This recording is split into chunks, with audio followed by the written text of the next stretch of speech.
Okay. Hi, Alice. Hi. I'm glad you're here today. How are you? I'm okay. Yeah, I know you were referred here by your parole officer. So are you actually happy to be here, or do you feel a little bit resentful? I just don't see the point. I Okay. don't know why he wants me to be here. Okay. Do you feel like you could maybe explore some reasons why you might feel like he would want you to be here? Yeah. We can do that. Okay.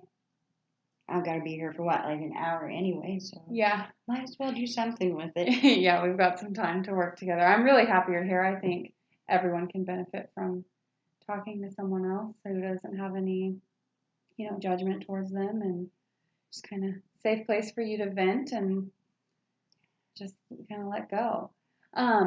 So tell me a little bit about yourself. Well, this is like my second charge. I've had this ISO for, like, I had him, and then I was almost off corrections, and then I got in trouble again, and I had to go do a little bit of jail time, and so now he has me again for, like, now my probation's extended, Okay. and I'm surprised they just didn't tell me to go to jail, Yeah. stay there. Are you glad they didn't though? Well, in some ways, because sometimes you can just get it over with. Yeah. Yeah. Yeah. Because they have they extended my first one when I got the second one, so now what? Like, I'll probably end up doing more time on probation than my sentence was by the time I'm done. Yeah. Yeah, I can see that. What emotions does that make you feel? Oh, it's frustrating, and it makes me a little angry. Um, yeah. Yeah, I can see that too.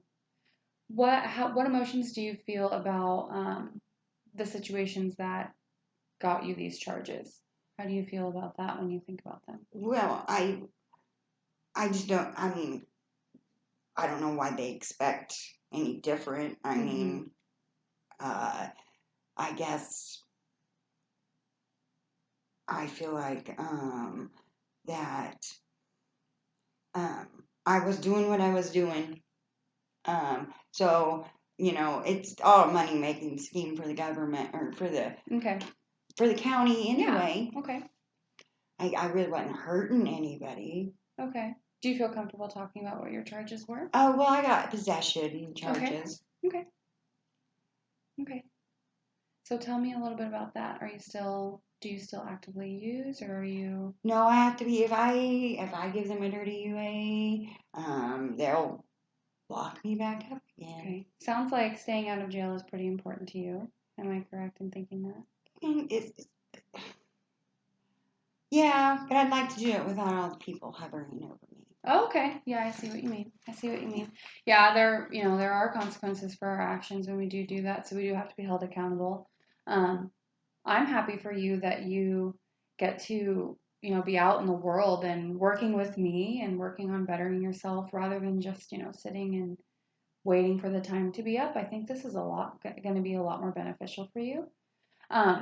Yeah, I'm trained in a therapy called Gestalt, so we'll have opportunities to role play and explore and help you process some things.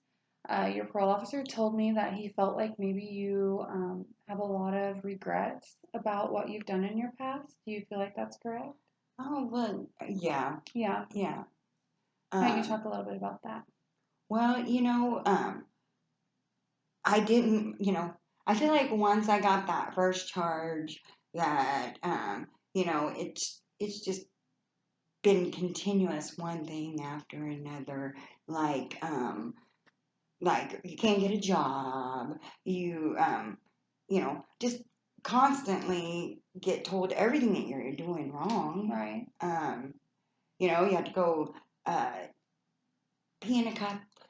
So what kind of beliefs has this instilled in you about yourself if you are constantly having to be monitored, and if you feel like you're kind of stuck because you can't get a job, how does that make you feel? Well, obviously, like, must be not like society mm, looks at me pretty horribly, and maybe they're right.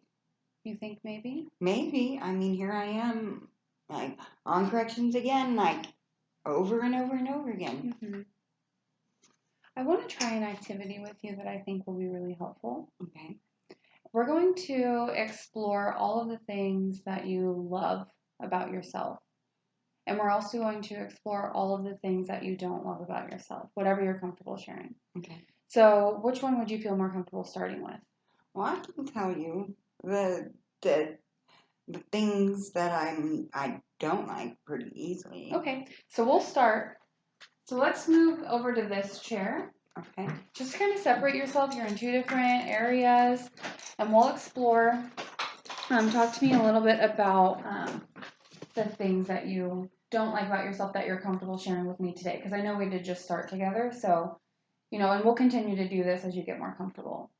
Well, first off, I got caught up in the wrong crowd and started using drugs, and in that since when that started, I did some things like um, I didn't like being involved in some activities. My friends would rob places, and I would drive them around, and so part of that. I took some things from my parents' house, because I needed money. Mm-hmm. I've